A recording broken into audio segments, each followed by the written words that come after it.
Okay, so this is match 4 of Pennywise Pauper. I messed up the audio the first time around, so I'm re-recording after the fact and putting my voice over the original video. So if I appear to be omniscient or know exactly what my opponent is going to play, that is why.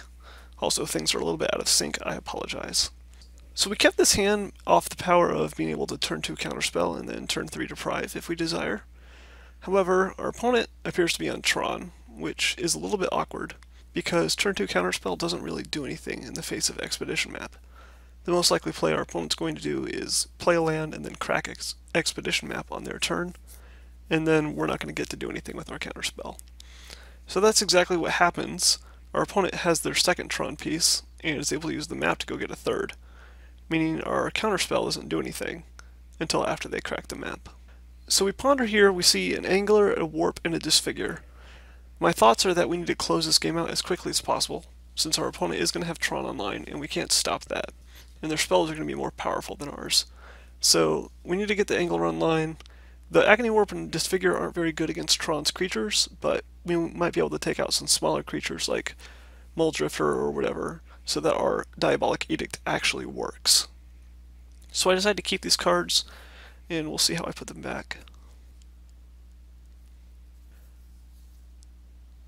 Alright, so I put the Angler back last and the Disfigure back first. Play Island again so I can keep up Counterspell. And we wait for our opponent to crack it and find their tower, which they do.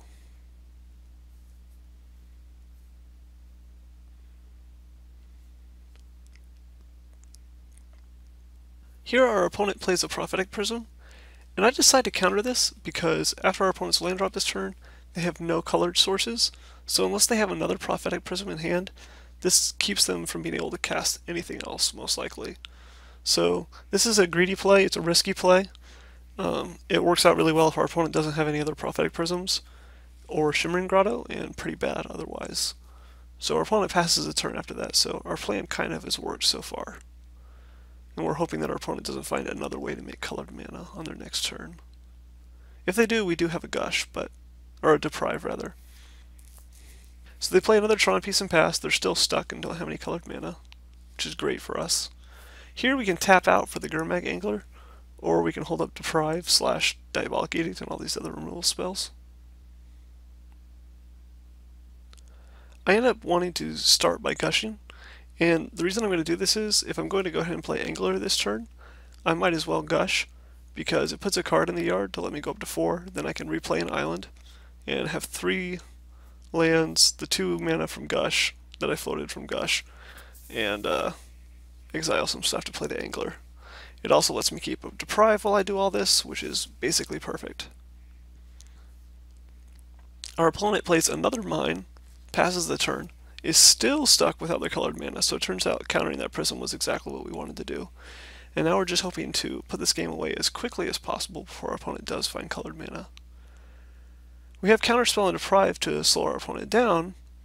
However, if they have a way to get colored mana that we can't counter, such as a Shimmering Grotto, then we're in trouble.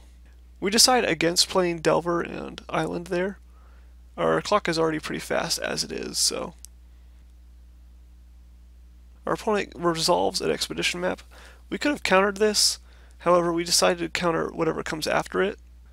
So our opponent does get the Shimmering Grotto that we were kind of scared of, but we decided to counter their spell here. They're now stuck on 1 spell with colored mana per turn, so we can kind of keep that under control with the counter magic. Our opponent chooses a Seagate Oracle. We let that resolve as well, because it's basically just a chump blocker for the 5/5. And we get rid of the Prophetic Prism. Things that we really want to counter here are really big burn spells and Ulamog's Crushers. Crack our Evolving Wilds. Go get a blue.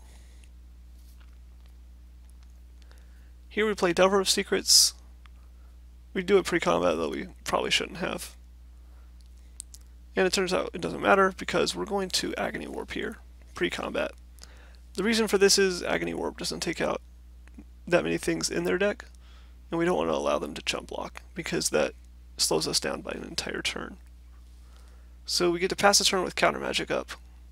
6 power on the board, minimum, possibly 8 if we flip the Delver. And are we going to counter the Seagate Oracle or not? I believe we end up countering this. Yes, we do. And we see what our opponent can follow up with. They have not yet made their land drop this turn, so if they have another Seagate Oracle, or another Shimmering Grotto, they have another colored source. But it turns out they don't need it because they have an Ulamog's Crusher. Luckily for us, though, we got rid of the prior creature, the Seagate Oracle, and now our Edict is turned on. In addition to that, we have a Deprive up. So now it's almost impossible to lose this game. We get to attack for 8, our opponent goes down to 2, and we have a counter spell. So our opponent needs to somehow remove both our creatures or gain life and dodge counter magic at the same time.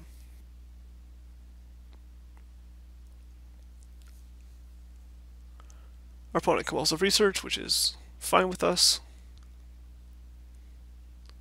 Discarding Urza's Power Plant, and then they concede. So we take down game 1 against Tron, and we go to sideboarding.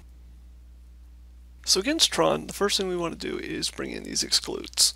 And the reason for that is, while the big burn spells are scary, also scary are Seagate Oracles, Ulamog's Crusher, Mole Drifter, and we don't particularly want any of those to resolve. We also bring in a Doomblade, since it's premium removal against any deck that does not have black creatures in it. We also bring in Agony Warp, and we take out Disfigures, because they don't take out any of our opponent's creatures except for Mole Drifter. We take out our Gush. It's a little bit slow, doesn't do exactly what we want it to do, although it did perform kind of well for us last game. Here on game 2, we only have one land, and it's an Evolving Wilds, and we're on the draw. We can find a blue, and then brainstorm and try to find a second blue so we can get this counter spell online. But we also have 2 Delve spells in hand that we need black for, and we need a lot of cards in the yard for. We only have 1 mental note, so this is a risky keep. Probably one of our creatures is going to be useless if we do this, since we won't be able to cast both. However, it has a removal spell, it has a mental note to help us start milling, and it has a counter spell, so we end up keeping this hand.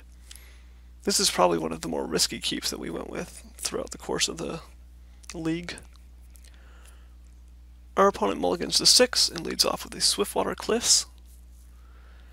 We draw another Evolving Wilds, so we play one of them and pass.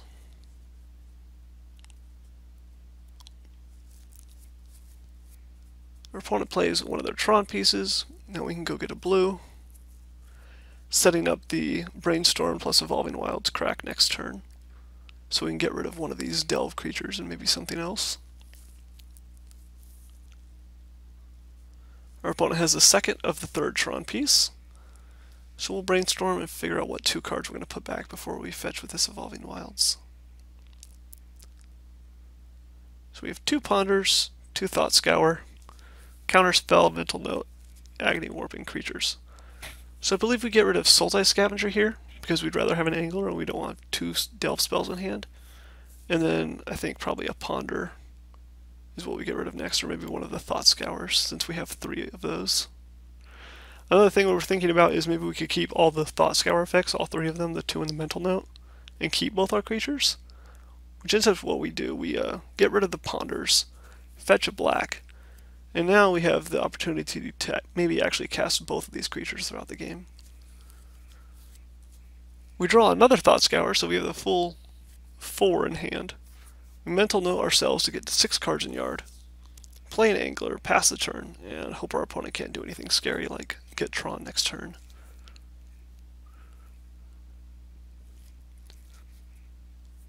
And unfortunately, without any cards searching, without any expedition map, they just have natural Tron on turn 4. So with that 8 mana, they repeal our Gurmag Angler, which is obviously pretty good against us since we just emptied our graveyard to cast it. And we're going to have to fill it back up again before we can recast it. Draw a Dismal Backwater, we can cast. And we can't cast counterspells, so we pass the turn and leave up Thought Scour and Agony Warp. We also have to discard a hand size, so we drop one of our card selection spells, specifically the Ponder.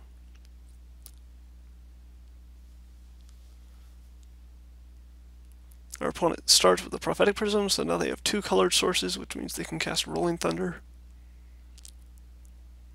And another Tron land to give them even more mana. And then they have Muldrifter. So this is pretty bad for us. They get a creature onto the board. They get more cards in hand. And they also get to follow up with a map so they can go find another Tron piece if they want to. On their end step, we have to decide between Agony Warp and Thought Scour. We decide to go for Thought Scour, so we can play this Angler again as quickly as possible. We draw another Angler and a Doomblade, which we don't particularly want at the moment. We're going to Thought Scour ourselves again to put enough cards in the yard so we can resolve this Gurmag Angler. Get to play another Dismal Backwater, keep our mana flowing. And here comes the Angler.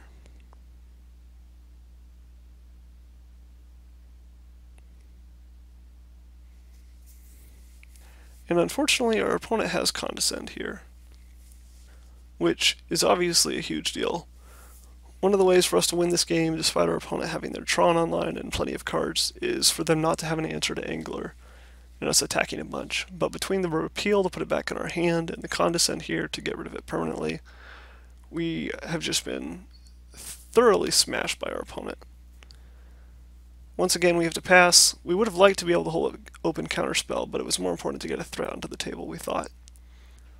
But we didn't end up getting to do either since our threat got countered.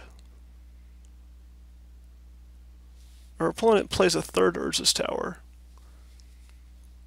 without even having to crack that expedition map, so that map represents a potential fourth tower.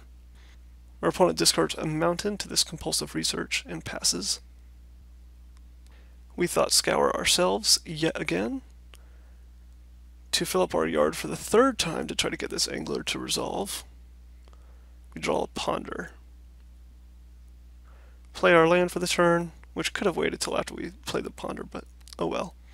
We ponder into Edict Warp Island. We decide to shuffle because we want more mill effects so we can actually play multiple creatures. We draw an Edict anyway. Gurmag Angler comes down for the third time. And it resolves this time, thankfully. And we get to pass the turn with Counterspell up. So our opponent has 1,000,000 mana and 6 cards in hand, but at least we have a Counterspell and a better board presence, so we'll see how long that lasts. We decide to counter this Seagate Oracle. At the very least, it's a chump block for Gurmag Angler, so it's one less turn that we can attack with Gurmag Angler if this resolves. So our opponent is actually going to counter back, unfortunately for us. So they are going to get the chump blocker, and they're going to get another card to draw off the Angler. So they negate our counterspell, Oracle resolves. So now we're looking at having to attack with Gurmag Angler 5 times and connect. So if we get rid of both their creatures so they can't block, then they're on a 5-turn clock. But as we said before, they have 1,000,000 mana, a lot of cards in hand, so we don't expect this game to go in our favor. Although we're still going to try. Our opponent takes the opportunity to crack their expedition map, finds a Shimmering Grotto for some more colored mana, plays another Seagate Oracle, and then passes the turn after attacking for 2. So we have an overabundance of removal in our hand, and also a Scavenger. So we need to decide whether we're going to clear out the chump blockers and then attack, or resolve the Scavenger, or try to do some combination. So we start by attacking.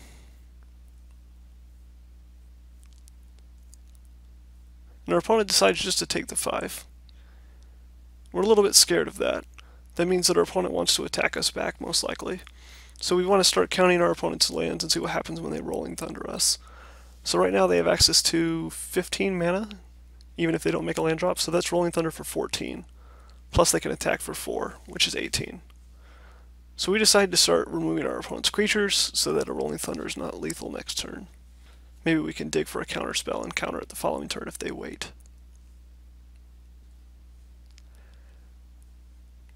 So after the first Edict, we could play the Scavenger, but we decide that it's better to remove the Muldrifter as well, so that it still can't attack us even if they have removal for the Scavenger, maybe a Flame Slash or something. So we get to remove 2 things, play the Scavenger, We're sort of wasting our removal, but we keep the most important thing in hand, which is a Doomblade, which can remove an Ulamog's Crusher. And we wait and see what our opponent does. They have another Tron piece in the mine, and they bolt our Scavenger.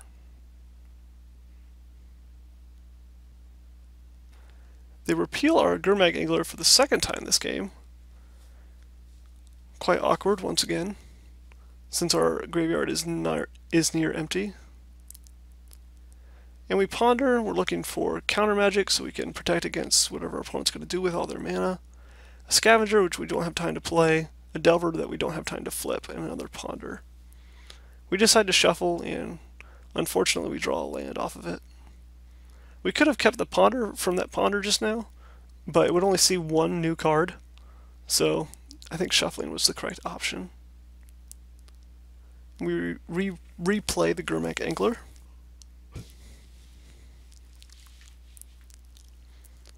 Our opponent starts tapping all of their mana, which we know is a bad sign. They have 19 mana, which means they kill us with a Carvex Torch here, unfortunately. See all the mana being depleted. And boom, they got us. So we are moving on to game 3. And we get to be on the play for the third game. Our hand has one removal spell, one Geist, and one Angler, but no way to fill up our yard. I don't particularly like this hand because it doesn't let us use counter spells to slow our opponent down at all. And Geist is not a very fast clock. So if our opponent just ignores the Geist, lets us remove like a Seagate Oracle with this Edict, our opponent's just going to get way ahead of us. The second hand is not very good. It only has one land and it's an Evolving Wilds, but we don't want to go down to 5. We scry to the bottom, doesn't really matter since we have Evolving Wilds. Whether we scry bottom or top, we want to fetch with Evolving Wilds turn 1 anyway. So we go get a blue here. We fail to draw a land, so we're going to start with a Brainstorm and try to dig for another land. And then we get Brainstorm locked. But we're going to put a stop on our upkeep so that we can scry 2 cards off the top of our library and get out of this lock. So we're going to get rid of Exclude and Brainstorm. And then on our upkeep, we're going to mill those off the top with the Thought Scour and keep the rest of the cards in our hand and hope we hit a land underneath those 2 cards. Our opponent gets to play a Prophetic Prism and passes. We mental note ourselves, and we luckily do find the land. So now if our opponent doesn't do anything scary, we get counter spells and Thought Scours for days, and we'll get to resolve a somewhat early Angler. Our opponent unfortunately does have an Expedition map, so they get to crack that, find the tower, and have Tron and 8 mana on their next turn, which leads us to really want to leave up Counterspell. However, at the same time, we really want to get the Angler on the field and start attacking. The fact that we don't have removal for a Crusher in hand, such as a Doomblade or a Diabolic Edict, makes us really want to hold up this Counterspell instead of get greedy and try to play the Angler and ignore what our opponent is going to do. So our opponent goes for a Seagate Oracle, and although this is not an Ulamog's Crusher, we decide to counter this because our opponent has less mana remaining afterward. The only real way we can get punished here is from a Muldrifter. We would rather counter that than the Oracle. And it turns out we immediately get punished because our opponent does follow up with the Muldrifter.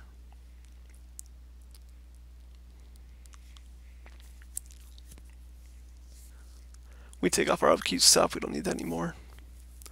So now we have the choice of resolving a creature or not. We don't have anything to do on our opponent's turn besides Thought Scour. So we just fill up our yard as much as we can and play an Angler on our turn.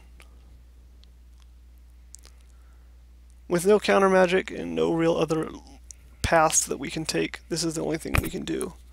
But just pass the turn and pray that our opponent doesn't punish us for it by resolving a Crusher or a giant Carvex Torch again. Our opponent repeals a Gurmag Angler, which is a play that they are very good at making apparently, as this is the 3rd time in 2 games it's happened. They discard a Flame Slash to hand size. So you know their hand is good when they're discarding Flame Slash. It doesn't take out Angler, but it takes out all the rest of our creatures. We start by milling ourselves a bit more so that we can replay these cards. And we play a Delver of Secrets.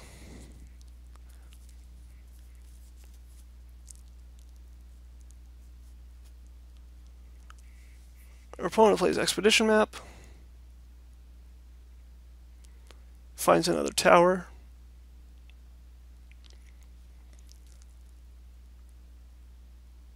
and gets to resolve a Crusher here.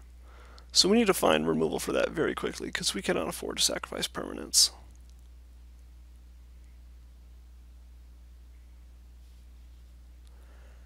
We find a Dismal Backwater, which does not flip our Delver of Secrets. If it did, we could hope to double block with the Angler and the Delver of Secrets, but no such luck. We decide to play out the other Delver of Secrets so that we can sacrifice the two of them to the Ulamog Crusher's Annihilator 2, and hopefully get one more turn to try to find a counter spell, or to find a removal spell for the Crusher.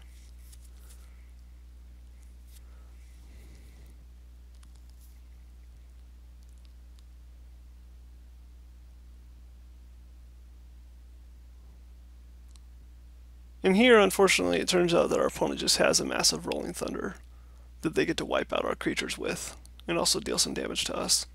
So now we don't have anything to sacrifice to the Crusher except for lands, and we take 10 damage, going down to 6. So now we have no answer to the Crusher. We could try to play out the Angler and chump block, but it doesn't really matter either way. We pass the turn, and make sure our opponent knows to attack, but Ulamog's Crusher Ulamog's Crusher says that you have to attack each turn, so they can't even misplay by trying to hold it back. And our opponent wins the match. Our first loss of the league, but we still have the potential for a good finish if we win the last match, so on to match 5.